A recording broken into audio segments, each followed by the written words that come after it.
दलाल street में इस वक्त रेड अलर्ट जारी हो चुका है। कच्चे तेल में जो आग लगी है उसने इन्वेस्टर्स की रातों की नींद उड़ा दी है और मार्केट एक ऐसे क्रिटिकल मोड़ पे खड़ा है जहां से एक बड़ा झटका लगने का डर सबको सता रहा है। तो सीधा सवाल ये उठता है कि क्या हमारा पोर्टफोलियो $100 वाले तेल के इस शॉक को झेलने के लिए तैयार है? क्योंकि समझ लीजिए, ये कोई छोटा मोटा करेक्शन नहीं है, ये एक बड़े आर्थिक भूचाल की पहली दस्तक हो सकती है। शुरुआती संकेत तो यही बता रहे हैं कि इंडियन मार्केट्स आज 200 पॉइंट से भी ज्यादा बड़े गैप डाउन के साथ खुल सकते हैं। और ये सिर्फ एक आंकड़ा नहीं है, ये सीधा हमारे आपके पोर्टफोलियो पर लगने वाली एक चोट है। देखिए, इसको सिर्फ एक दिन की गिरावट समझने की भूल बिल्कुल मत कीजिएगा। ये एक ग्लोबल जियोपॉलिटिकल शॉक वेव है, एक ऐसा तूफान जो सीधा हमारे इन्वेस्टमेंट से आकर टकरा रहा है। तो आखिर हुआ क्या है? चलिए इस पूरे मामले को जरा जड़ से समझते हैं। ये जो पूरी बिकवाली की आग लगी है ना, इसकी जड़ है कच्चे तेल की कीमतों में, और इसकी चिंगारी भड़की है मिडिल ईस्ट में मचे घमासान से। पिछले 24 घंटे आप कह सकते हैं किसी एक्शन थ्रिलर फिल्म के क्लाइमैक्स जैसे थे। स्ट्रेट ऑफ हॉर्मुज़, जो दुनिया की ऑयल सप्लाई की लाइफलाइन है, वहां एक के बाद एक हमले हुए। तेल टैंकरों पर अटैक, कंटेनर शिप पर हमला, एयरपोर्ट्स पर ड्रोन अटैक, और तो और ओमान में एक ऑयल फैसिलिटी को भी निशाना बनाया गया। और इन सब के ऊपर ईरान ने धमकी दे दी कि वो इस पूरे रास्ते को ही बंद कर देंगे।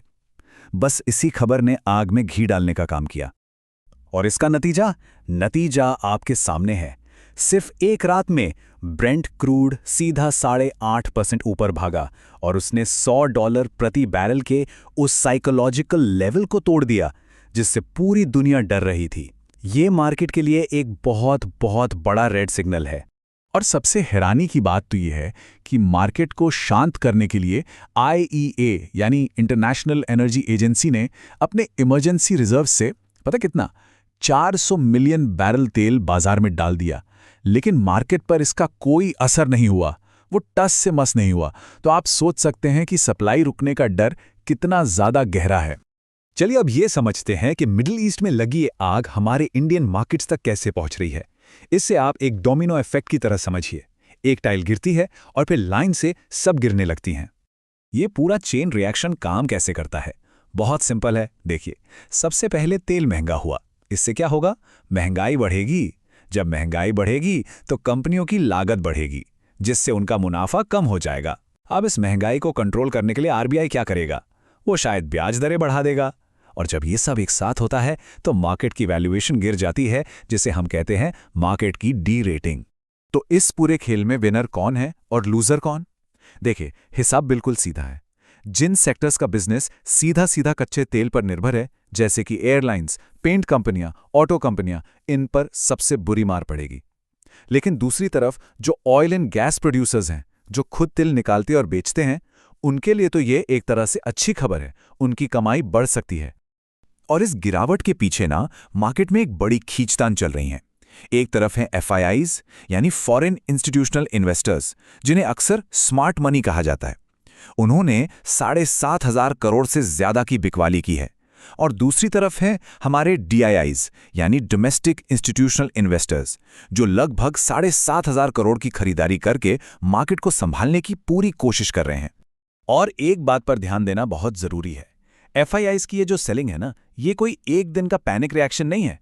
वो पिछले 10 ट्रेडिंग सेशन से लगातार, मैं फिर कह रहा हूं, लगातार बेच रहे हैं। ये अपने आप में एक बहुत बड़ा सिग्नल है कि ग्लोबल इन्वेस्टर्स इंडियन मार्केट को लेकर कितने नर्वस हो चुके हैं। ठीक है, तो अभी तक हमने प्रॉब्लम को तो अच्छे से समझ लिया, लेकिन $1 मिलियन क्वेश्चन तो अब आता है कि एक इन्वेस्टर के तौर पर अब हमें करना क्या चाहिए।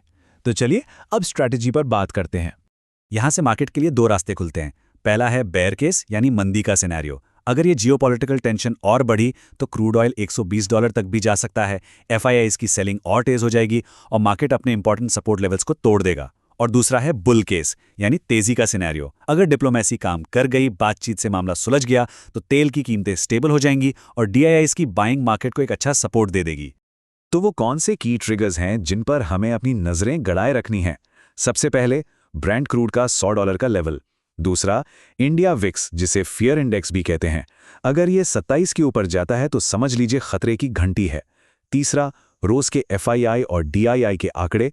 और चौथा और सबसे अहम, निफ्टी का 23,400 से 23,200 का क्रूशल सपोर्ट जोन। इन लेवल्स पर खास ध्यान रखना है। टेक्निकल चार्ट्स पर एक और खतरे का सिग्नल बन रहा है जिसे कहते हैं डेथ क्रॉस। अब ये क्या होता है? सिंपल भाषा में समझिए, जब 50 दिन का शॉर्ट टर्म मूविंग एवरेज 200 दिन के लॉन्ग टर्म मूविंग एवरेज को ऊपर से नीचे की तरफ काटता है तो इसे एक बड़ी मंदी का सिग्नल माना जाता है और मार्केट अभी ठीक उसी दरवाजे पर दस्तक दे रहा है। तो इस पूरे एनालिसिस का फाइनल टेक अवे क्या है? हमें इस उथल-पुथल से कैसे निपटना है? चलिए अब फाइनल बात करते हैं। एक बात हमेशा याद रखें, ऐसे क्राइसिस के टाइम में मार्केट दिमाग से नहीं, डर से चलता है। इमोशंस हावी हो जाते हैं। एक स्मार्ट इन्वेस्टर का काम यही है कि वो इस पैनिक को और कंपनी के फंडामेंटल्स को अलग-अलग करके देखे।